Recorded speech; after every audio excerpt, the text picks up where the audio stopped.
سڵاوتان لێبێ من پشتیوان جەلالم گرنگترین هەواڵابووریەکانی ئەمڕۆتان پێشکەش دەکەم سەرەتاش دەچمە لای ناونیشانەکان. دوجار پارەی موچەی مانگی حوتی موچەخۆرانی هەرێمی کوردستان خرایە سەر هەژماری وەزارەتی دارایی هەرێم و شێوازی لێبڕینی موچەی ئەم مانگەتان بۆ ڕوون دەکەمەوە. بڕیارە پێنجشەممە کەشتی نەوتەڵگری ڤالیسینە بە 700,000 بەرمیل نەوتی هەرێمی کوردستانەوە بەندەری جەیهانی تورکیا جێبێڵێت و نەوتی هەرێم بگەێنێتە کڕیارەکان. هەرچەندە وەرزی سەرما نزیک بۆتەوە و هاوڵاتیان لەم کاتەدا خواستیان بۆ کڕینی فەرشەیە، بەڵام بێموچەی کڕینی ئەو پێداویستیەی کەم کردوتەوە و فرۆشیاران نیگەرانن. ترامپ پلانێکی بیسخاڵی بۆ چارەسەری غەزە خستۆتە ڕوو بە گوێرەی و پلانە کەرتی غەزە دەبوژێندرێتەوە و ئاوەدان دەکرێتەوە.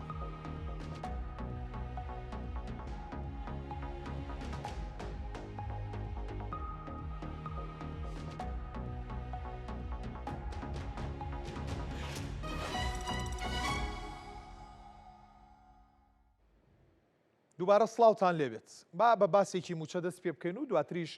بۆتان ڕوونەکەمەوە لێبڕینی ئەم مانگەی موچە چۆن دەبێت. دوجار پارەی موچەی مانگی حوتی موچەخۆرانی هەرێمی کوردستان خرایە سەر هەژماری وەزارەتی دارایی هەرێم و هەفتەی داهاتوو وەفدێک بۆ موچەکانی مانگی هەشت و نۆ دەچنە بەغداد. نیوەڕۆی ئەمڕۆ دوانیوەڕۆی ئەمڕۆ بڕی 956 ملیار و 928 میلیۆن دینار وەک تەمیلی موچەی مانگی حوتی موچەخۆرانی هەرێمی کوردستان خرایە سەر هەژماری وەزارەتی دارایی هەرێمی کوردستان. هاوکات لەبارەی موچەی مانگەکانی هەشت و نۆوە بڕیارە هەفتەی داهاتوو وەفدێک لە هەرێمی کوردستانەوە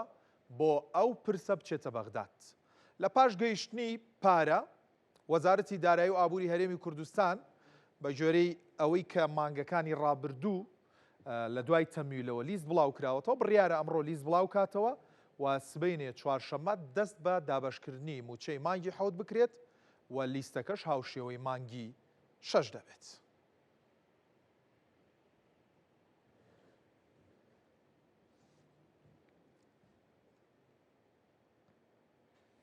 پێشترەوەم بۆ شیکردنەوە و یەکەم کەس بووم کە پێم وتن موچەی مانگی حەوت لێبڕینەکەی چۆنە بۆ مورتکردنەوە، بەڵام ئێستا بۆ پێی کە سبەینێ بە هەموو وەگەرەکانەوە موچەی مانگی حەوت وەردەگری وەکو موچە خۆرێک پێویستەوە بزانی کە موچەی مانگی حەوت بە لێبڕینەوە وەردەگری. لێبڕینەکەت چییە و چۆنە من بۆ دڕوونەکەمەوە بۆی بەیانی تووشی شۆک نەبی کاتێک موچەکەت وەرگرت ڕێژەکەی کەمترە لەوەی کە مانگی 6 وەردگرتووە. لێبڕینەکان بەم جۆرەیە و بەم بیانوێ ئەوەی هەیە لە 1/1/2014 تاوەکو 30/6/2024 لە عێراق خانەنشینی لێبڕینی خانەنشینی 10% بووە، بەڵام لە هەرێمی کوردستان 7% لە موچەی بنەڕەتی موچەخۆران بڕاوە وەکو لێبڕینی خانەنشینی. کاتێک سیستمی موچەی هەرێمی کوردستان هاوتای سیستمی موچەی عێراق کرا، وەزارەتی دارایی عێراق داوای ئەوەی کردووە کە دەبێت ئەو مانگانەش قەرەبوو بکرێنەوە کە ئێوە 7% لە دوای عێراقەوە کە عێراق بڕیاری داوە لێبڕینی خانەنشینی لە 2014ەوە 10% بێ، ئێوە 7% بڕیوە دەبێ هەرێمی کوردستان ئەم قەرەبووە بگەڕێنێتەوە. واتە لێبڕینی 7% کە لە موچەخۆران لە مانگی 1/2014ەوە جێبەجێکراوە دەبێت 3%ەکەی دیکەی بگەڕێنرێتەوە. ئەمەش پێمان دەڵێت کە لە مانگی 7دا 10% لە هەرێم جێبەجێ کراوە، بەڵام 10% لە بنەڕەتیەکەش دەبڕدرێت. ئەمەش بۆ چییە؟ ئەم 10% بۆ قەرەبووکردنەوەی لێبڕینی ئەو 3%ەیە کە پێشتر لێت نەبراوە ئێستا دەبێ بیدەیتەوە بە حکومەت. ئەمەش چۆن جێبەجێکرێت بۆ موچەخۆری ئاسایی کە ئێستا موچەکەی وەردەگرێت خانەنشین نەبووە لە دەوامدایە بە 36 مانگەم 3%ی نێوان 1/1/2014 تا 30/6/2024 دەبێت وەکو قەرزێکە لەسەری بیداتەوە. جا ئەوەی کە لەم بابەتەیە هەیە ئەو موچانەشی کە موچەخۆر لە هەرێمی کوردستان بە لێبڕینەوە وەریگرتووە یاخود بۆی پاشەکەوت کراوە، ئەم دەبێت باجی ئەو 3% بنەڕەتیەی خانەنشینەکەی بدا کە لێی نەبراوە ئەم ئەسڵ موچەکەشی وەرنەگرتووە. ئەم بابەتی تایە، بەڵام خواستەکە خواستی وەزارەتی دارایی عێراق لە هەرێمی کوردستانی داوا کردووە دەبێت ئەوە بگەڕێتەوە بۆ هەرێمی کوردستانیش زۆر بە خێرایی جێبەجێ دەکرد بۆ ئەوانەی کە خانەنشین بوون و لەم ماوەیە موچەیان هەبووە لە بە 6 مانگ ئەم لێبڕینە دەدەنەوە واتە کەمتر موچەیان دەبڕدرێ بەراورد بە موچەخۆرێکی ئاسایی ئێستا من نمونەیەکتان پێڵێم موچەکەت ئەگەر چەند بێت چەندت لێ دەبڕن شێوازی لێبڕینەکە پێم وتن 3% خانەنشینی نەبراوە بەم جۆرە لە لیستی موچەیە یەک لاینی بۆ کراوەتەوە و جێی کراوەتەوە بە ناوی خانەنشینی نەبراوی 3% لە لیستی موچەتدا ئەم خانەیەت بۆ زیاد کراوە ئەوەی کە لە موچەکەت دەبڕن بەیانی وەری دەگریت نزیکی 10% موچە بنەڕەتیەکەتە لێبڕین جێبەجێ دەکات نمونەیەکتان بۆ بێنمەوە ئەگەر موچەخۆرێک موچەکەی 2 ملیۆن دینار بێت سبەینێ لێبڕینەکەی 55,555 دینارە واتە تۆ ئەگەر مانگی 6 موچەیەکی 2 ملیۆن دیناری دووەرگرتووە ئەم مانگە 55,000 کەمتر وەردەگری ئەم لێبڕینەش تاوەکو 36 مانگ جێبەجێ دەکرێت لە موچەدا بۆیە بە هیچ جۆرێک بەیانی کە موچە دووەرگرت لێبڕینێتە بوو شۆک مەبەکە لێبڕینی خانەنشینە دەبێت قەرەبوو بکرێتەوە بۆ وەزارەتی دارایی عێراق و 3% جێبەجێ دەکرێت با باسێکی نەوت هەرێمی کوردستانتان بۆ بکەم ڕۆژی شەممە نەوت هەرێمی کوردستان بۆ ڕێکەی کرایەوە و هەناردەکرا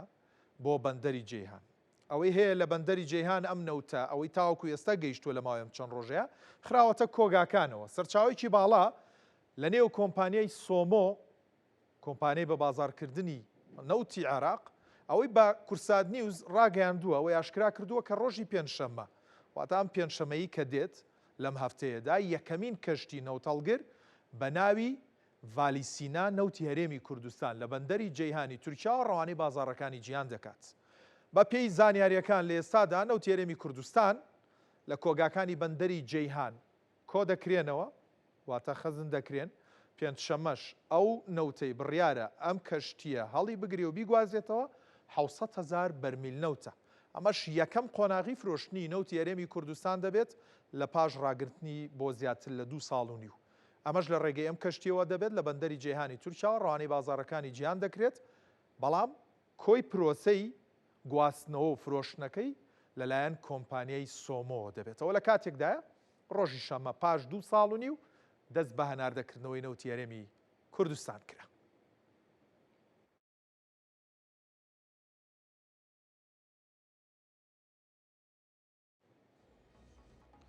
جا ئەو نەوتەی هەرێمی کوردستان کە ئەگوازرێتەوە ئەم کەشتیە هەڵی دەگرێ و بەرەو بازاڕەکانی جیهان دەیبا بۆ ئەوانەی کە کڕیارن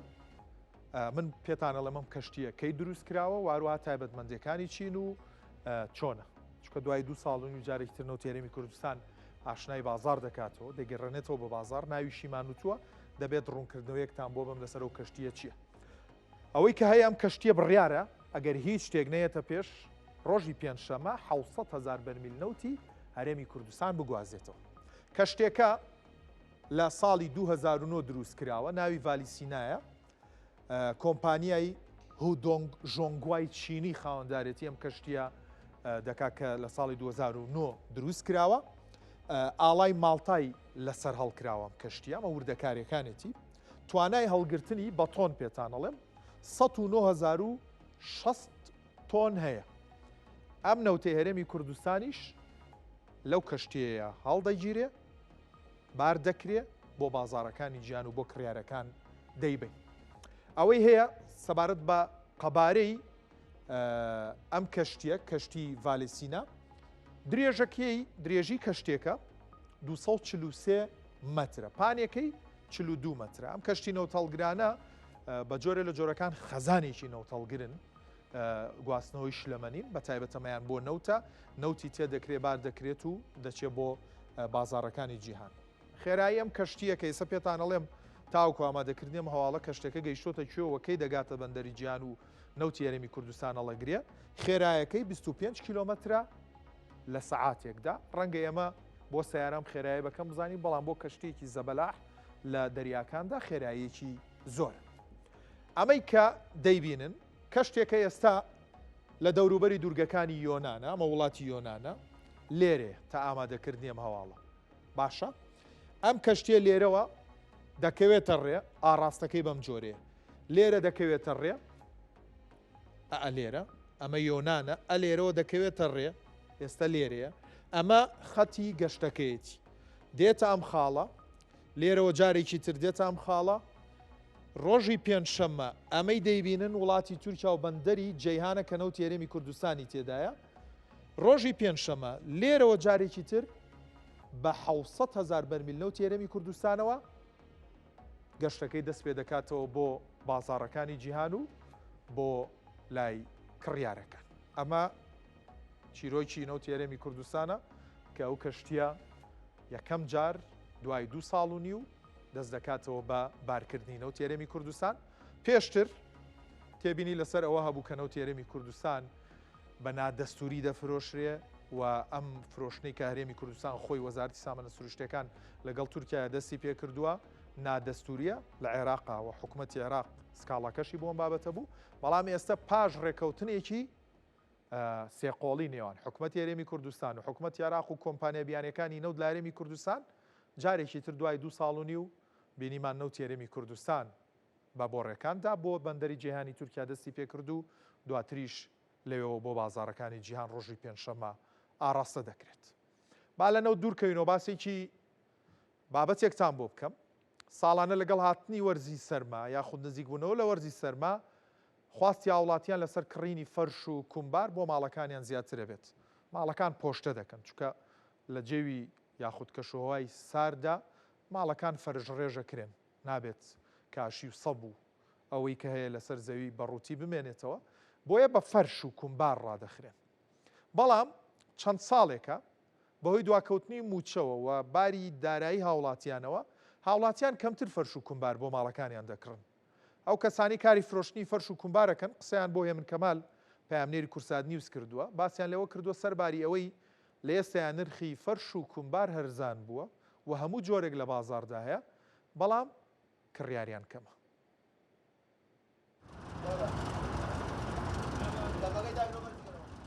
نزیکەی 40 ساڵە لەم بازاڕەدا کاری فرۆشتنی فەرش و کومبار دەکات. چەندین جۆر لە ڕەنگ و فەرش و کومباری جیاوازی لە دوکانەکەیدا نمایش کردووە. بەڵام ڕۆژانە کەمترین کڕیار ڕووی تێدەکات و چەند ساڵێکە ڕوبەڕووی بێبازاڕی بوونەتەوە. محەممەد ساڵاح کە لە شەقامی کاوەی سلەیمانی دوکانی فرۆشتنی فەرش و کومباری هەیە دەڵێت هەموو ساڵێک پێشوەرزی سەرما هاوڵاتیان ڕوودەکەنە بازار بۆ کڕینی فەرش و کومبار بەڵام چەند ساڵێکە بەهۆی دواکەوتنی موچەی فەرمانبەران بێبازاڕی ڕووی تێکردوون. فەرش و کومبار ئیتر لە خۆی داخستنەوە لە مانگ دوایداوە دەست پێ دەکات کە جەوسار بداخن بەڵام خەڵک ئەگەر وەزعی باش بێت لە مانگی نۆ یەتە بازار ئیتر وردەوردە بازاری فەرش و کومبار دەست پێ دەکات لە مانگی نۆ بۆ تا تقریبا مانگی یەک ئەلەو کاتانە ئیتر مەوسیم باشە بەڵام ئیتر ئەم چەند ساڵە بە بۆنی ئەم بێمەعاشیشتەوە تەسیری کردو ئێستا بۆ نمونەوە تا نزیکی مانگی دەین بازار هیچی جوانیە ساڵانی کە لە مانگی نۆ خەڵگەهات جاری وا بوو لە مانگی هەشتەوە خەڵگەها فەرش یەکڕێی باگران نەبێت لە زستانە من ئێستایی کڕم. ئەم فرۆشیارانەش دەڵێن ساڵانی ڕابردوو لەم وەرزەدا بازاڕەکەیان جممەی دەهات لە کڕیاری فەرش و کومبار بەڵام ئەم ساڵ بازاڕیان کەم بۆتەوە هاوڵاتیش ئەگەر بیەوێ فەرش و کومبار بکرێت ئەو جۆرانە دەکڕن کە نرخەکەیان زۆر هەرزانە. خەڵک فێری ئەم شتە تەنکانە بۆ و ساڵان باویشتی ئەسوور نەماوە ئێستا جاران خەڵکی فەرش یەکڕی کاکە بۆ نمونە مەتر مەڕەبعێکی 2 کیلۆنی و دەرەچوو لە 4 بە 5 جگە نزیکەی 50 کیلۆ دەرەچوو بەڵام ئێستا خەڵک فێری ئەو بۆشتی تەنکە کڕۆلەگە ساڵێکەش فڕەیەم بە خەیاڵمانە سوکەڵەیە ئێستا ئیشەکە نییە ئێستا بە بۆنەی موچەوە ئیش نییە ئەژینا ساڵانی پێشوو ئەم جادەی کاوەیە کە تۆی بینی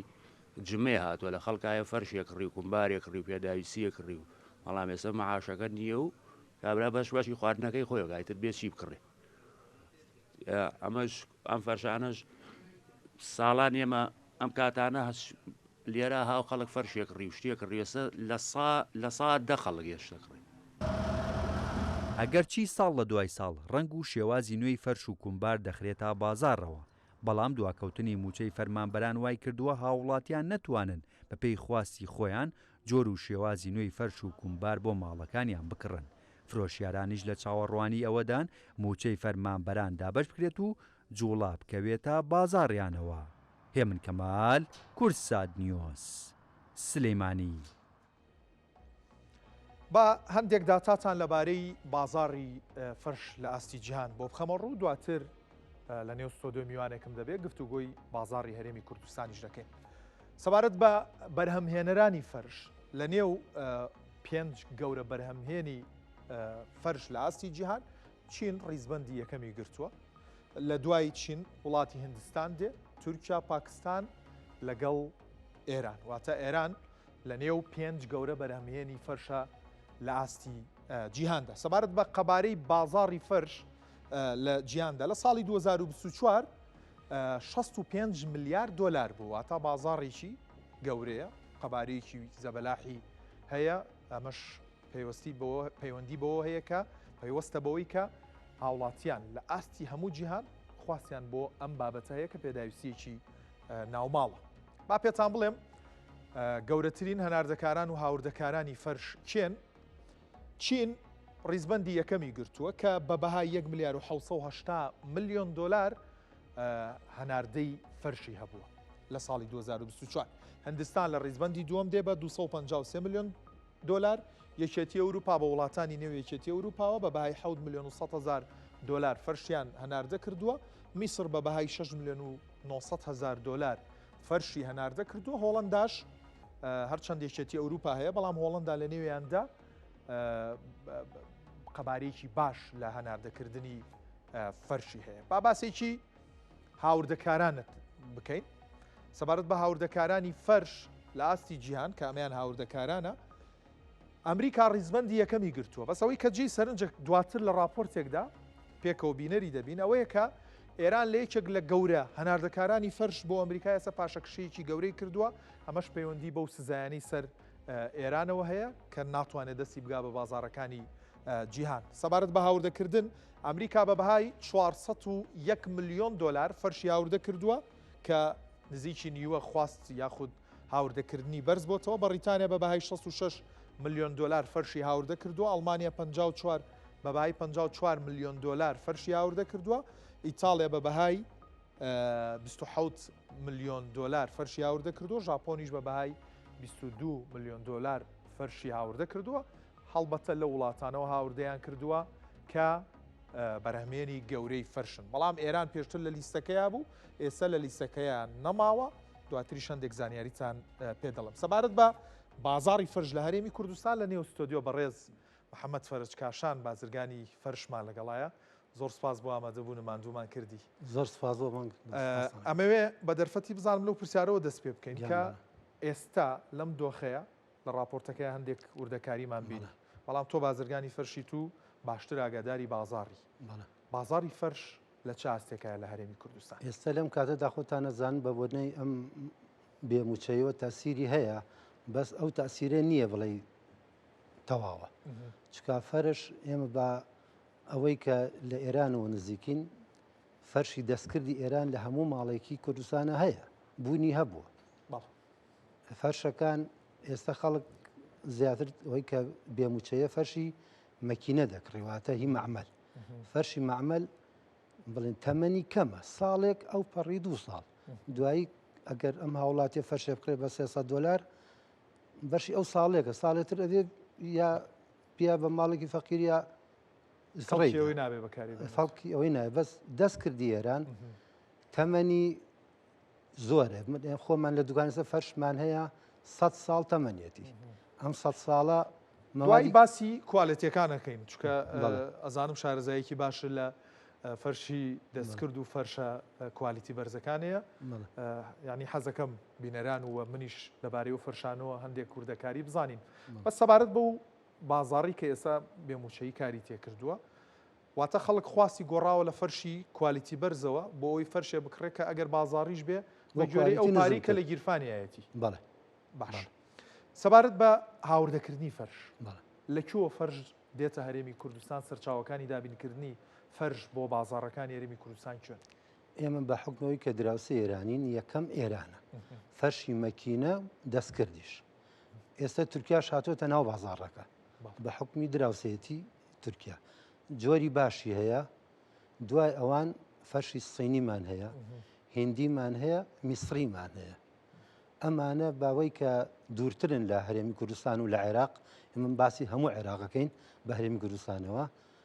تۆزێ بڵێن سعرەکەی زیاترەکرێت لە بەروی وەزنی هەیە لە هندستانەوە 100 کیلۆ بێنە بۆ سلێمانی وەزن ئەچێتە سەر مایی فەرشەکە لە بەروی فەرشی ئێرانی لە هەرێمی کوردستان ئێستا بۆ فرۆشتن دەرەجەیەکە بۆ فرۆشتن دەرەجەیەکە فەرشی ئێرانی لە ڕووی کوالیتیەوە لە ڕووی کوالیتی ئەوەی کە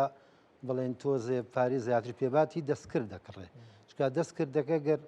دوای 20 ساڵی ترش بیفرۆشیتەوە قەت زەرەر ناکات تۆ هەر بردمانتەوە ناو کوالیتەکە دەبا منیش پرسیاری کوالیتی بکەم گیانەکەم زۆر جار لە بازاڕە کەلوپەلی چینی باز لەوە دەکرێت کە کوالیتەکەی نزمەوە هەرزانیشە و لە فەرشە پێم وا بێت بە دەرلەوەی کەیسە بۆ نمونە لە ئۆتۆمبیلاڵین پڵان یابانی یا وڵاتێکی تر لە فەرشاوی کە تۆ باسی کرد ئێرانیە چینێکە چ تایبەتمەندێتێکی تایە و نرخی چۆنە ئێرانەکە چ تایبەتمەندێتێکی تایە و نرخی چۆنە ئێرانی هەر خۆی وڵاتی کۆماری ئیسلامی ئێران لە دێر زەمانەوە لە فەرشا یەکەمە هەر یەکەمیش ئەمێنێتەوە بەس ئێستا بەبەنێ زروفی اقتصادی خۆیەوە بڵێن بووە تا چوارەم و پێنجەم لەبەرێ ئەو حەساری لە سەرگینا ئێستا ئەگەر مەجال هەبێت و حەساری لە سنەمێنە هەر دەچێتەوە ژمارەکانی پێشەوە بڵێن نامێنێتەوە دوای بە بڵێن دوای ئێران تورکیا ژێسە فەرشی زۆر باشی هەیە لە بازارە بەس نرخەکەی گرانترێ لە فەرشی چینی و هیندی فەرشی چینی چۆنە فەرشی چیندی هەیەە بە حکمی کوالیتی بەرز ئەگەر پارە بیت بڵێن لەسەر تەڵەبی خۆت داوا بکەی بڵێن نەبێت ڕیزی ئەو نەبێت ئەو نەخشانە بێت ئەمە زیاترێکەوێت لەسەرت بەڵام هاوڵاتی هەرێمی کوردستانی عێراق ببوونێ لە چاوچین بچووکترە ژمارەی زۆریت لە یەک ڕنگ ینی کەچی بۆ ماڵێک بڵێن زۆربەی ماڵەکان فەرشەکان لە یەگەچێت بەس لە فەرشی دەستکردی ئێران جووت نەبێت بڵێن لە ماڵێکا دروستکرابێت لە سەد نییە لە سانەوەدا ڕاستە باش سەبارەت بە کوالیتیمان باس کرد نرخمان باس کرد لە بازاڕەکانی هەرێمی کوردستان لە ڕووی نەخش و شانە و ئەوەی کە ئێوە باشتری لێزانن چەند جۆرمان هەیە و هاوڵاتی بەرچاو ڕوونێکی بینێ کامی بکڕێ باشترە وشەی شانە یعنی مەکینە یعنی بەپێی تونی و شلی و ئەستوری فەرشەکە تا ژمارەکەی زۆرتر بێت ینی تونترە باشترە ئەوی ژەمێز تاوان ئەوانەی کە ئەڵێ 1500 شانەیە نرخەکەی گرانترە لەوانەی کە 1000 شانە یا 500 شانەیە 350 شانە بڵێنەوە خەفیفە بەڵام لای بڵێن لە هەرێمی کوردستان لە زۆربەی ماڵەکانە ئێستش هەر فەرشی دەستکرد دەرەجەیەەکە چونکە ئەو هاوڵاتی کە ئەی کڕێت ئەمەی کە هیم مەکینە بکڕێت شانە کاڵە بێتەوە دوایی لەگەڵ تاقمەکان ناگونجێت یا لەگەڵ پەردەکانی سۆ دەزانی مۆدێلات وەکو جاران نییە بەس نەخش یعنی سوور زۆربەی ماڵانی لە قەدیمەوە گەر تۆ شەر بیرەبێت زۆربەی ماڵان فەرشی سووریانە بوو کەمێکیش شین هەبوو هەڵبەتە من دواتر پرسیاری دوو شتە لێ یەکەم هەرزانترین نرخی فەرش چەندە لە بازاڕەکانی هەرێمی کوردستان گرانترین چەنە و ئێستا چ مۆدێلێک باوە باسی سوورت کرد لە ڕابردووە بینیمان کە هەندێک ڕەنگی تر هاتبوو نێو بازاڕەوە ئەو پرسیاران لێکم بەس با بچین هەولێر پێکەوە بزانین بازاڕی فەرشی هەولێر چۆنە قارەمان جەوهەر پەیامنێری کورسات نیوز ئێستا لەگەڵمان دەبێت لە هەولێر قارەمان سلااوت لێبێت بازاڕی فەرش لە هەولێر چۆنە خواست چۆنە و فرۆشیارانی فەرش چیەڵێن پشتیوانەوە کاتت باش ینی لەمڕۆ بەدواوە بازاڕی فەرش مۆکێت لە هەولێر کومباریشی پێدەگوترێتن زیاد دەبێت بۆ پێیکە بەرەو وەرزی زستان دەڕۆین پلەکانی گەرمادا دەبەزێتن ئەنی خواست لەسەر کڕینی مۆکێت ینی جیاوازە و شوێنەی کە مقسە لێ دەکەم بازاڕی سوورچیانی پێدەگوترێت لە هەولێر ژێر قەڵای هەولێری پێدەگوترێتن لێرە زۆرەها فەرش و موکێتە هی دەستی دوو هەیە تاوەکو ئەوانەی کە نوێن و ینی نرخەکانیشیان جیاوازە بەڵام ئەوەی کە زیاتر بازاڕیە ئەنی خەڵک ڕووی تێدا کاتێکرێت ئەوانەیە کە نرخەکەی هەرزانە و لە ڕووی کوالیتیشەوە تا ڕادەیەکی زۆر باشترە بە بەراورد بەوەی کە هەبێتنەوەی کە دەیبینن دیارەیەشێکە لەو دوکانانەی کات زۆرەها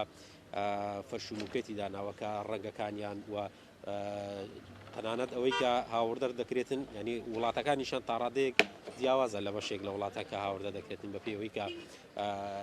بەشێکیان سینیە یاخود بەشێکیان لە وڵاتی ئێرانەوە هاوردە دەکرێتن نرخەکانیشان پشتیوان ینی جیاوازە ینی لە نرخی کەم دەست پێ دەکات ئەنی تاوەکو ینی لە چەند هزار 2000 3000 4000 دەست پێەکە تاکو نرخەکەی بەرزتر دەبێتنەوە مانە سادایان پێدەگوترێتن لەگەڵ ئەوەش فەرشی تریش هەیە بە هەمان شێوە گەر وێنەگرەکە ماوکارم بێتن بەشێک لە ئەوانی تریشتان بۆ نیشان دەدەین کە لە جۆر و کوالێت و تەنانەت نرخیشەوە جیاوازیان هەیە بە بەراورد بە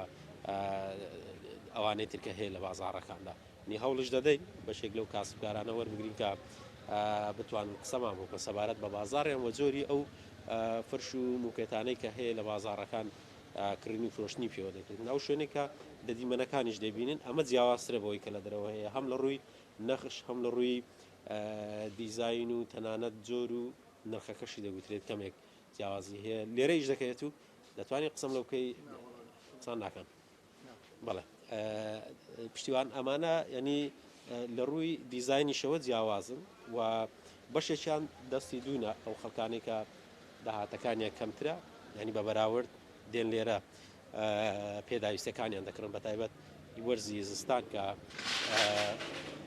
ڕووی لە ناوچەکە کردووەک لە دیمەنەکانیش دەیبینن ینی جیاوازە تەنانەت ئەوەی کە لە ڕووی کوالێت و جۆر و تەنانەت ئەوەی کە پێی دەگوترێتن پێکاتەکەشەوە جیاوازترە بە بەراورد تا بەو شەقامە تێپەڕبی دەبینی لە ڕووی دانان و تەنانەت ئەو شوێنانەی کە دانراون جیاوازترە بە بەراورد بۆی کە هەیەی هەوڵش دەدەین زانی نەگەر ئەوانە قسەمان بکەن دەتوان قسەمان بکەن سەبارەت بە بازاڕی موکێت ئەوەی کە هەیە لە بازار ئێستا خەڵک زیاتر خواسی لەسەر چییە پێشەچی بە خێراتتان دەکەین وڵا زیاتر خواز لەسەر شتی تەنک هەیە زیاتر موکێتی تەنێک ڕادێخن و مافوری لە سەدادنێن شتی ئەستوریش دەڕوا بەس کەمتر دەڕواتن لە ڕووی نرخەوە ینی جیاوازیشی نرخەوە بەڵێ ئێستاوانە هەیە بە 3000 بە 3 ڕوبعج ئەوانە زیاتر دەڕواتن شتی هەرزان دەبا زیاتر خەڵک ڕەنجیشەوە دەبینین ڕەنگەکانیان جیاوازە بە پێی پێکاتەکانیشیان جیاوازە یاخۆت تەنها ڕەنگەکان زۆری خواستیان چۆنە زیاتر شەریکاتەکان جیاوازە شەریکاتی باش و خراپی هەیە ئەوانە زیاتر لە چ وڵاتێکەوە هاوردە دەکرێن زۆرترین خواستیان لەسەر ئەمانە زۆربەی تورکیا باڵێ ئەنی سەتانەوەتی موکێتی بازارە تورکیا ئیرانی زیاتر مافورە لە وڵاتی چینەوە نایەوەی کە لە چینە هەم وەختی زیاتر دەوێت ینی تقریبا نەگە بێتن دوو مانگە چی دەوێت ینی وەختی زۆر دەوێتن بۆ ینی تورکیا نزیکە زۆرتە دەگات هێرە سەلامەت زۆر سپاس بەڵە پشتێنەمە دیارێکێک لەو کاسبکارانە بوو باسی لە نرخەکە کردووە بەشی زۆری ئەوەی کە لە بازار هەیە وەک لە دیمەنەکان دەبین لە وڵاتی تورکیاوە هاوردە دەکرێتەوە یەکەوەی کە تێچووەکەی کەمترە لە ڕووی نرخیشەوە نرخەکەی کەمترە بە بەراوردەوەی کە هەیە دیارە باسم کرد ینی لەم ڕۆ بەدووە پشتیوان بەڵەکان تەبەت بازاڕەکانی موکێت و مافور و بەشێک لە ڕایخانەی کە خەڵک لە وەرزی زستان ڕای دێخێتن گەرم و گوڕی زیاتر بەخۆوە دەبینی بۆ پێیکە بەڵەکانی گەرمادا دەبەزێتن و بەرە و وەرزی زستان دەڕۆی بەڵ قارەمان جۆهەر سوپاس بۆ زانیاریەکانت کاک محەممەد ئەوەی بینیمان دوکاندارەکان گەرم و گوڕیشیان تایە خۆیان ئامادەکەن بۆ پێشوازی لە وەرزی بڵێن پاییزەوە دەڕۆژی بەرەو زستان بەرەو زستانە ڕۆین ئەو راپۆرتە جوانش کە بینیمان ئەوە ناو بازاری هەولێرە زیاتر کومبار و فەرشی مەکینەیە دروستە باش نرخمان پێ بڵێ هەرزانترین فەرشی کوێ و نرخەکەی چۆنە گرانترینی هی کوێ و نرخەکەی چۆنە و تا چەنە ڕوات ئێستا ئەو برادرە لە راپۆرتکاوتی مەتری بە 3250 ئەمە هەرزانترین یانێتر $2 500 شانە و 750 شانە و 1000 شانە مەکینەکانی ئێران ئەمانەشیتر لە دەوری $250 و دەست پێکات تا 400 فەرشێکی 12 متر 3 متر بە 4 متر هی باشتریشیان هەیە سینی ئەمانە ئەگەر بێن سعریان لەوانە گرانترەکەوێت بە زیاتر هاوڵاتی وەکو لە راپۆرتەکەدا دیارە شتی هەرزانیانەوێت دروست بەس ئەگەر بینەوە لەوێ هیچ فەرشی دەستکردی لێ نەبوو پاسێکی دەستکردەکانمان بۆ کە فەرشی دەستکرد نرخی تا چەند دەڕوا فەرشێکی 3 بە 4 گرانترینی چەنە وە تەمەنیان چۆنە ئایا فەرشی دەستکردی تازەش هەن سعریان چۆنە ئێستا بەڵە فەرشی دەستکردی 12 متری کاشان یا تەبرێز یا بڵێن ئەمانە کەیسە لە بازاڕە هەیە لە $500 دەست پێکات بڵێن هەرزانەکەیان ئەوەی بڵێن هەتا $1000 تا بڵێن 1000 زیاتر ئەمە تەمەنیان بەلانی کەمەوە 40-50 ساڵ تەمەنیەتی کاتێکش بدێ بیفرۆشیتەوە قەت زەرەر ناکە یعنی لەو سعرە کە کڕیوتە زیاترەکات من لە تەمەنی خۆمە کە بڵێن من مناڵ بووم لای باوکم بووم فەرشی فرۆشتووە دوای 20 ساڵ هاوڵاتێک هاتوێتەوە توێتی ئەی گۆڕمەوە ئەو نمڵ چاویان ڕاهاتووە یا ئەی گۆڕێت بەیکێکی گەورەتر بە سعری ئەو ڕۆژە لێمان وەگرێتەوە بە زیاتریش یعنی قەت زەرەری نەکردووە واتە فەرشی چاک زەرەر ناکە فەرشی چاک قەت زەرەر ناکات تەنانەت فەرشی ئەوریشم کە ئێسەوت گرانترینیان لە چەنە فەرشی 24 ئەوریشم 4 بە 6 24 متر نزیکەی 10 دەفتەرە تاوکو دا دەفتەرسە لە سلێمانیا هەیە من خۆم لە دوکان ئێستا فەرشم لایە 9 متریە بە سەر و دەفتەر دوونی و بە 3 و 12 متریم لایە سەر و دەفتەرە باسێکی نەخشمان بۆ بکە و ئەو نەخشەی کە هەیە و خواستی لەسرە ئەوەی کە وەکو ترێندە وەکو باوە ئێستا بۆ ئەم ساڵ چ نەخشێک خواستی لەسرە ئەو بڵێن ئێستا باسی ئەم ساڵکەین کە ئەم بڵێن شقی تازە کراوەتەوە و بڵێن کراوەتوانێنی ئەم تازانە ژومێری تازە چنەش بڵێ ماڵی تازی خۆیان لە سانەوەی سوورە لە کاتێکە سوور مێژوویەکی دوور و درێژی گەڕاتۆ سەر کلاسیکە ئەسڵەکەی ڕەنگی تری زۆرە هەموو ڕەنگێکەیە بەس ئێستا ئێمە وەکو هاوڵاتی ئێمە ڕۆژانە مشتریمانەیە 10 فەرشی سوورە فرۆشین 2 فەرشی شین یا قاوەیی بە پێی تاقم و ئەو ئافرەتەی کە بیسە بڵێن لەگەڵ دیکۆرەکەی سازیکات هێنا زۆربەی سوورە ئەم ساڵ فەرشیش کە بینیت سوور نەبێت چاو تێر ناکە چاومان وا ڕاهاتوە لە مناڵیەوە کە دەرگای ژوورمان کرێتەوە لە زۆربەی ماڵە هەر سوور بووە لە ڕووی نەخشی ناوێ هیچ ئەگۆڕێت هیچ نەخشەکەی تایبەتمەند بە وڵاتێک بە دەست دوورێک بە شوێنێک بێت بڵێ لە ئێران چونکە وڵاتێکی گەورەیە نەخشیانێت تایبەتە بە بنەماڵە نەک بە شارێک تەم چەند شارێ لە ئێران ئەوە فەرشەیە زۆربەی فەرشە مەکینەکانیش لە شاری کاشان شاوەکو مەکینە ئەینای تەبرێز ئەسفەهان قوم ئەمانە فەرشیانەیە ڕیزی 100 ینی لە ئینجێکە 100 تەقەڵی تایە ئەمە چاو حکمە یا زڕوین سێدیکەیت اینجا ئەو هاوڵاتی ئەو فەرشە دروست دەکات ساڵی پێچێت 2 ساڵی پێچێت ئەی حەقی ئەو حەقدەستی ئەو فەرشە خۆ بێت پێی بژێنێت ژیانی خۆی پێدابین کات جا فەرشیش هەموو شارێک نەخشی خۆی تقریبەن دیارە کە سەر فەرشێک 3 بە 4ەکەیت 12 متری زیاتر ئەمە پێیان ئەڵێن هۆرتە و نیوەرتە زوو ناوەکەی وابوو نەخشەکان کە لە دوورە سیرێکی زانیەوە نەخشی کاشانە ئەوە تەبرێز ئەمە ئێوە کە بازرگانی فەرشن و شارەزان ئەیناسنەوە گینا ڕەنگا وڵاتێکی یاسایی نەتوانێت ئەم نەخشانە بناسێتەوە هیچ کوێ و هیچ چ وڵاتێکە هیچ بنە ماڵەیەەکە و تەنانەت نرخەکانیش لە یەک نکاتەوە لە ڕووی فەرشی دەست دوور و یا فەرشێکی تر ئەم جیلە تازە وای لێ هاتووە بڵێن فەرش نەناسنەوە فەرشی بڵێن جیلی کۆن چونکە مەکینە نەبوو مەجبور هەر فەرشی دەستکرد بوو نەخشەکان ئەناسیەوە ڕاست بەڕێز محەممەد فەرج کاشان بازرگانی فەرش زۆر سپاس بۆم دەرفەتە بەرچاو ڕوونی باشت پێداین لەباری فەرشەوە مادوومان کردی زۆر سپاسەکەین سپاس بۆ هەر لە بابەتی فەرشە ئەمێنینەوە باسێکی ئێران لە گرافیکەکە باسێکمان کرد کە لە ڕیزبەندیەکانە نەماوە ئێران بۆچی ئێستا پێچان دەڵم ساڵانێکە هەناردەی فەرشی ئێران ساڵانە 2 ملیارد دۆلار داهاتی بۆ وڵاتە بە دوای خۆیانهێنا بەڵام ئەم هاوکێشەیە لە دوای 2010ەوە گۆڕا پاشەوەی سزاکان خرانەوە سەر ئەو وڵاتە بە جۆرێکە سزاکانی ئەمریکا وای کردووە 95% داهاتی فەرش بۆ ئێران دابەزین تۆمار بکە و گەیشتۆتە تەنها 40 ملیۆن دلار لەم راپۆرتە وردەکاری زیاتر دەبێت.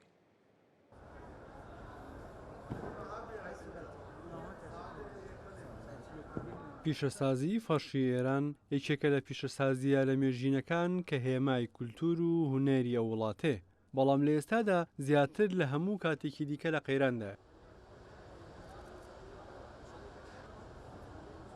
سەردەمانی گێران ساڵانە زیاتر لە 2 ملیار دلاری لە ڕێگەی هەناردەی فەرشی چندراوە دەست دەکەوت و لە ڕیزبەندیەکانی جیهاندا پێگەیەکی بەهێزی هەبوو، بەڵام لە ئێستادا لە 95 دابەزیوە و گەیشتووەتە نزیکەی 40 ملیۆن دلار. بازاڕی ئەمریکا یەکێک بوو لە کۆنترین بازاڕەکانی ساختکردنەوەی فەرشی ئێرانی، بەڵام لە دوای گەڕانەوەی سزاکانی ئەمریکا لە ساڵی 2018دا هەناردەکاران لەو بازاڕە بێبەش بوو. سەرۆکی ناوەندی نیشتیمانی فەرشی ئێران دەڵێت بەهۆی سزاکان و لە دەستچوونی بازاڕەکانی ئەمریکا زیاتر لە 70 کڕیارەکانمان لەدەستداوە. بە گوێرەی ئامارەکانی گۆمرگی ئێران ساڵی ڕابردوو هەناردەی فەرشی ئەو وڵاتە 41.7 ملیۆن دلار بووە کە بۆ 55 وڵات لەوانە ئەڵمانیا، ئیتاڵیا، ژاپۆن و چین هەناردە کراوە و لەو ماوەیەدا کێبڕکێکارانی ئێران لەوانە چین و هندستان توانیویانە جێگە و پێگەی ئێران لە بازاڕی جیهانیدا بۆ خۆیان داگیر بکەن. لە هەمان کاتدا ئێران بەشێک لە بازاڕە ناوخۆییەکانی لەدەستداوە و هاوردەی فەرش لە هندستان و تورکیا و چینەوە شوێن پێی بە فەرشی ئێرانی لەق کردو. ئەو قەیرانە کاریگەری لەسەر ژیان و بژێوی ملیۆنان کەس دروست کردو. بە گوێرەی داتا ڕەسمیەکان لانی کەم نزیکەی 2 ملیۆن کەس کە زۆربیان ژنانی گوندنشینن لە ڕێگەی چنینی فەرشەوە بژێوی ژیان دابین دەکەن و حەقدەستی هەندێکیان ڕۆژانە تەنها چەند دۆلارە. لە لایەکی دیکەوە گەشتیارە دەرەکیەکان کە سەردانی ئێرانیان دەکرد فەرشی ئێرانیان بۆ هەدیە دەکڕی، بەڵام چەند ساڵێکە بەهۆی ناسەقامگیریە سیاسیەکان ژمارەی گەشتیارانیش بە شێوەیەکی بەرچاو کەمی کردووە و ئەوەش دیسانەوە زیانی زۆرتری بە فرۆشتنی فەرشی ئێرانی گەیاندووە. هەندێک لە پسپۆڕان پێیان وایە تێکەڵەیەک لە هۆکارە ئابووری و سیاسیەکان هۆکاری داڕمانی بازاڕی فەرشی ئێرانن کە بریتین لە سزانێ و دەوڵەتیەکان و بەڕێوەبردننی خراپ و بەرزبوونەوەی تێچووەکان و نەبوونی پاڵپشتی حکوومەت. محەممەد ئەتابک وەزیری پیشەسازی و بازرگانی ئێران لەو بارەیە دەڵێت هەندێک لە بازاڕەکانمان لەدەستداوە، بەڵام هیوادارین بتوانین بە یاسای نوێ بۆ درا و بازرگانی بتوانین پیشەسازی فەرش ببوژێنینەوە. ئێرانێک کە سەردەمانێک لە هەناردەی فەرش پێگەیەکی بەهێزی هەبوو لەسەر ئاستی جیهان بەهۆی سزاکان و کێبڕکەی وڵاتان و ناکارامەیی سیاسەتە ناوخۆییەکان پێگەکەی بە تەواوی لەدەستداوە و ناوی ئێران بە تەواوی لە ڕیزبەندیەکانی جیهان سڕاوەتەوە.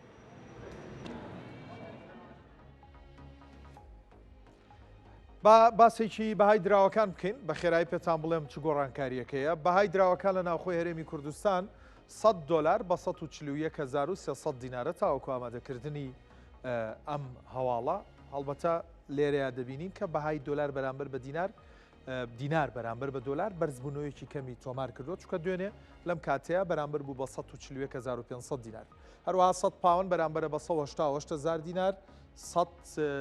یۆرۆش بەرامبەرە بە 162,500 دینار و سەبارەت بە تمەنی ئێرانی باسی فەرشەکەیمان کرد بە باسێکی دراوەکەشی بکەین. 100 دلار بەرامبەرە بە 11,400,000 تمەنی ئێرانی کە لە ڕۆژە خراپەکانیەتی لە دۆخێکی خراپدای. هەروەها 1 ملیۆن لیرەی سووریش بەرامبەرە بە 126,000 دیناری عێراقی و 100 لیرەی تورکیش بەرامبەرە بە 3,395 دیناری عێراقی. بچینە سەر کانزا زەردەکە. سەبارەت بە کانزا زەردەکە یەک ئۆنسە زێر 3,890 دلارە لە کاتی ئامادەکردنی ئەم هەواڵە، چونکە بە چرکە بە خولەک گۆڕانکاری بەسەردادێ و چەند ڕۆژێکە هەموو ڕۆژێک زێر ئاستی پێوانەی لە بەرزیە تۆمار دەکات. بەم نرخە 1 کیلۆگرام زێر 122,700 دلارە. هەروە 1 لیرەی زێر 825 دلارە و زێڕی ئایار 21 مسقاڵی بە 773,000 دیناری عێراقیە سەبارەت بە زیو یەک ئۆنسەی 46 دلار و 18 سنتە زیو ئێستا خواستێکی زۆری لە نێوخۆی بازاڕەکانی هەرێمی کوردستان لەسەر ئەم خواستەوای کردووە کە زۆری خواستەکە ئەو نرخەی کە لە بازاڕەکانی زێڕەنگەران دەفرۆشرێن نرخێکی بەرزتر بێ لەم نرخە جیهانیە بۆیە تۆ ئەگەر زێر زیو بە قاڵب بە لیرە بە غرام کڕیت کە قاڵبی بچووک ڕبع کیلۆ نیو کیلۆ کیلۆیە بەمانە کڕیت نابێت فەرقێکی زۆر جیاوازێکی زۆرت لەگەڵ نرخی جیهاندا هەبێت ئەو پەڕی 5 بۆ 10 دلار دەبێ بخرێتە سەری بەڵام ئەوەی کە ئێستا لە ناوخۆی هەرێمی کوردستان لانی کەم 400 بۆ 500 دلار خراوەتە سەر هەر کیلۆیەک زیو بۆیە تۆ بە هەر نرخێک بیکڕی لە کاتێکی نزیکە نەک خێری لێ ناکەی بە بەردەوامی زەرری لێکە چونکە کاتێک دەیفرۆشیتەوەوان بە نرخی جیهانی لێت دەکردنەوە بۆیە لە کڕینیشە دەبێت بە نرخی جیهانی تۆ بیکڕی ئەبێ ئەموریایی هەبێ کڕیار سەبارەت بە نەوتی برنت یەک بەرمیلی 65 دلار و 92 سنتە کە دابەزیوە وارووا ڕۆژاوی تێکساسیش کە نەوتی ئەمریکیە 62 دلار و 37 سنتە غازی سروشتیش 1 ملیۆنەکەی گەرمۆکەی کە 28 مەترە بەرامبەرە بە 3 دلار و 34 سنت ئەمە نرخەکان لە ناوخۆی هەرێمی کوردستان و بەهای دراوەکان بوو با بچینە لای بابەتێکی تر پەیوەست بە غەزە بینیمان شەوی ڕابردوو ترامپ پلانێکی ڕاگەیان بۆ غەزە و کەمێک بەر لە ئێستش دووبارە جارێکی تر وتاری هەبوو ئەڵێ من 8 جەنگ و شەڕم ڕاگرتووە پێدەکوتێتە عەرزاڵێ من جایزە یاخود خەڵاتی نۆبڵمەوێ بۆ ئاشتی جابا من پلانەکەی ترامپ بۆ غەزە بۆ ئێوە بخەمە ڕوو بە کورتی بە ئەو پلانەی بۆ بژانەوەی غەزە چۆنە BBC بەڕیتانی ناوەڕۆکی پلانە بیسخاڵەکەی دۆناڵد ترامپی بۆ کۆتایی هێنان بە جەنگی غەزە و بژانەوەی کەرتەکە ئاشکرا کردووە بە پێی پلانەکە دوای ئازادکردنی سەرجەم دیلەکان و ڕادەستکردنی چەک لەلایەن حەماس یاخود هەڵۆشانەوەی حەماس و هەروەها ڕۆشتنی یارمەتیەکان بە شێوەیەکی ئاسایی دەست پێ دەکاتەوە و دواتریش هەنگاو بە هەنگاو دەست بە بژانە و بنیادنانەوەی کەرتی غەزە دەکرێت کە لە ئێستادا بەشێکی زۆری بە تەواوی داڕووخاوە ڕۆژنامەی هارتزی ئیسرائیلی وردەکاری پلانەکەی بڵاو کردوتەوە دەڵێت بەشێک لەوە بەرهێنەرە گەورەکان بەشدار دەبن لە ئەنجامدانی وەبرهێنان لە کەرتی غەزە پارەیان تەرخان کردووە بۆ ئەوەش چەند پلانێک پێشکەش کراوە نەتەوە یەکگرتوەکان لە ماوەی ڕابردوودا ئاماژەی بەوە کردووە بەهۆی ئەو وێرانکاری لە دوای 7 ئۆکتۆبەر دروست بووە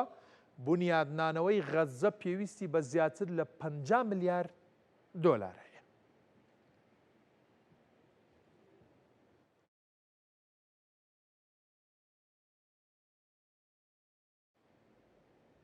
بە کورتی بە ئەو پلانەتان بۆ بخەمە ڕوو کە بۆ بژانەوە بنیادنانەوەی غەزەیە باز لە خاڵەکانی تر ناکەین کە پەیوەندیان بە جەنگ بە دیوی سیاسی و دیوەکانی ترێ باسێکی دیوە ئابوووریەکەی دەکەین بەشێک لە پلانە بیسخاڵەکە بەم جۆرەیە گەیاندنی یارمەتیەکان بەبێ ڕێگری بۆ دانیشتوانی غەزە بنیادنانەوەی ژێرخانی کەرتەکە واتە بنیادنانەوەی ژێرخانی غەزە یەکسەر دەست پێ بکاتەوە ئەوەی کە جێی سەرنج بوو دووە بەرهێنی یاخود 2 ملیاردێری گەورە کە ناویان هاتووە کە بەشدار دەبن لەوە بەرهێنان لە غەزەیە و بنیادنانەوەی غەزە مارک ڕۆمانە کە ملیاردێرە و 8 ملیارد دلار سامانەکەیەتی لەگەڵ نەجیب ساوێرس کە یەکێکە لە ملیاردێرەکان و 5 میلیارد دلار سامانەکەیەتی ناویان هاتووە کە بەشدارە بن لە بنیادنانەوەی غەزە و بنیادنانەوەی ژێرخانەکەی و بژانەوەی پلانەکە چۆنە ناوچەیەکی ئابووری دروستەکرێت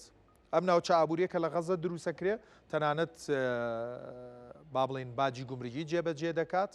و ئەمە تا ڕادەیەک پلانێکی استراتیژی و ژێرخانیە واروها چەک لە ناو دەبرێت یان ئەو چەکانی هەن لە ئەو کەرتە لایەنێکە بێت یا چەند لایەنێک بیکڕنەوە بۆ ئەوی چەک نەمێنێ لەو کەرتە و دەرفەت دەدرێتە هاوڵاتیان بۆ بنیادنانەوەی کەرتەکەواتە هاوڵاتیانی غەزە دەکرێت دەرفەتیان پێ بدرێ خۆیان بەشدار بن لە بنیادنانەوە و وەکو دەستێکی کار لە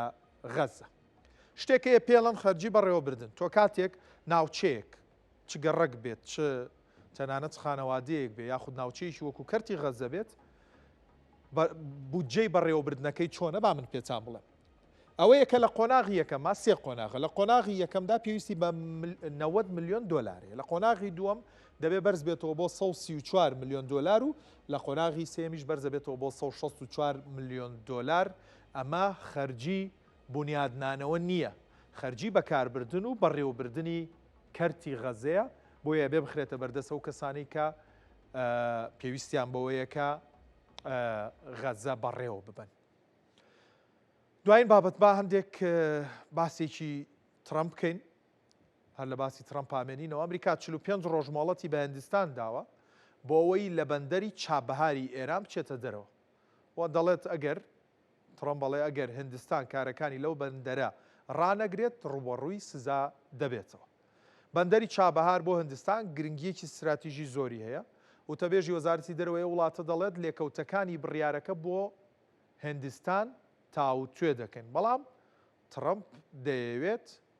هندستان لەو بەندەرە بکشێتەوە. دۆناڵد ترامپ سەرۆکی ئەمریکا مۆڵەتێکی 45 ڕۆژێک داوە بە هندستان بۆ ئەوەی بە تەواوەتی پەیوەندیەکانی لەگەڵ ئێران بپشڕێنێت و بەندەری چابەهار بەجێبهێڵێت. وەزارەتی دەرەوەی ئەمریکا ڕایگەیاندووە لە خۆشببوونەکانی بەندەری چابەهار کە لە ساڵی 2010ەوە بۆ ئەو بەندەرانە دانراوە و ئامانج لە یارمەتی بنیادنانەوەی ئەفغانستان بووە لە ڕۆژی 29 ئەیلولەوە هەڵوەشاوەتەوە. وتەبێژی وەزارەتی دەرەوەی ئەمریکا دەڵێت بڕیاری هەڵوەشانەوەی لێخۆشببوونی بەندەری چابەهار درێژەی سیستەمی ئەو پەڕی فشاری ترامپا بۆ سەر ئێران و ئەو کۆمپانیانەی بە ئامانجی بنیادنانەوەی ئەفغانستان لەو بەندەرە چالاکیان دەکرد. لەوانە کۆمپانیای نێودەوڵەتی بەندەرەکانی هندستان کا کۆمپانیایەکی حکومیە تەنها 45 ڕۆژیان لە بەردەما بۆ ئەوەی بەندەری چابەهار لە ئێران بەجێبهێڵن و ئەگەریش پابەند نەبن هەموو سامانەکانیان لە ئەمریکا بلۆک دەکرێت و چیتر ناتوانن هیچ مامەڵەیەک لەگەڵ ئەمریکا و کەسایەتی و دامەزراوەکانی وڵاتەش ئەنجام بدەن. بەندەری چابەهار لا باشووری ڕۆژهەڵاتی ئێران و لا نزیک کەنداوی عومانە. چابەهار بۆ هندستان گرنگیەکی استراتیژی و بازرگانی زۆری هەیە. ڕۆژی 13 ئایاری ساڵی 2024 هندستان گرێبەستی بەڕێوەبردننی بەندەری لە دەرەوەی وڵاتی امزا کرد.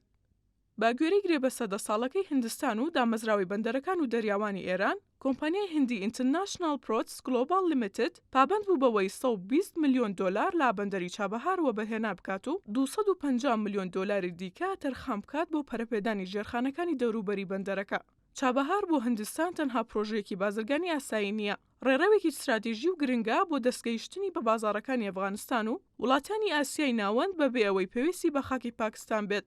لەلایەکی دیکەوە چابەهار بەشێکە لە ڕێڕەوی گواستنەوەی نێودەوڵەتی باکوور و باشوور کە هندستان بە رووسیا و ئەوروپاوە دەبەستێتەوە. ساڵی 2018 و ئەو کاتی سزاکانی ئەمریکا بۆ سەر ئێران گەڕانەوە، هندستان توانی بۆ درێژەپێدانی بەکارەکانی لە چابەهار لێخۆشبوون وەربگرێت. هۆکارەکەش ئەوە بوو کە ئەمریکاشدانی بە گرنگی بەندەرەکە بۆ یارمەتی ئەفغانستان دەنا بەڵام هەڵوەشانەوەی لێخۆشبوونەکەی هندستان دەخاتە بارودۆخێکی قورسەوە. لە ڕۆژ استراتیژیەوە بەندەری چابەهار ئامرازێک بوو بۆ هندستان بۆ ئەوەی ڕوبەڕووی گەشەی خێرای چین لە ناوچەکە ببێتەوە و هندستان بە ئێران و ئەفغانستان و ڕۆژهەڵاتی ناوەڕاست ببەستێتەوە بەبێ ئەوەی پێویستی بە پاکستان بێت. چابەهار تەنها 140 کیلۆمەتر لە بەندەری گوادەری پاکستان دوورە کە چین بەڕێوەی دەبات. چوونە دەرەوەی هندستان لە چابەهار ئاستەنگ بۆ کێبڕکەی وڵاتە لەگەڵ چین لە ناوچەکەدا دروست دەکات. وتەبێژی وەزارەتی دەرەوەی هندستان دەڵێت لێکەوتەکانی بڕیارەکە بۆ وڵاتەکەیان تاوتوێ دەکەن. چاودێران و پسپۆران دەڵێن هندستان ناچارە لە نێوان درێژەدان بە هاوکاریەکانی لەگەڵ تاران و پابندبوون بە سزاکان یەکیان هەڵبژێرێت. و هەر کام لەو بژاردانە کاریگەری ڕاستەوخۆ لەسەر پەیوەندیەکانی هندستان لەگەڵ ئێران یان ئەمریکا و چین و رووسیا وڵاتانی دیکە دروست دەکات. گرنگترین هەواڵابووریەکانم پێشکەشکردن خواتان لەگەڵ.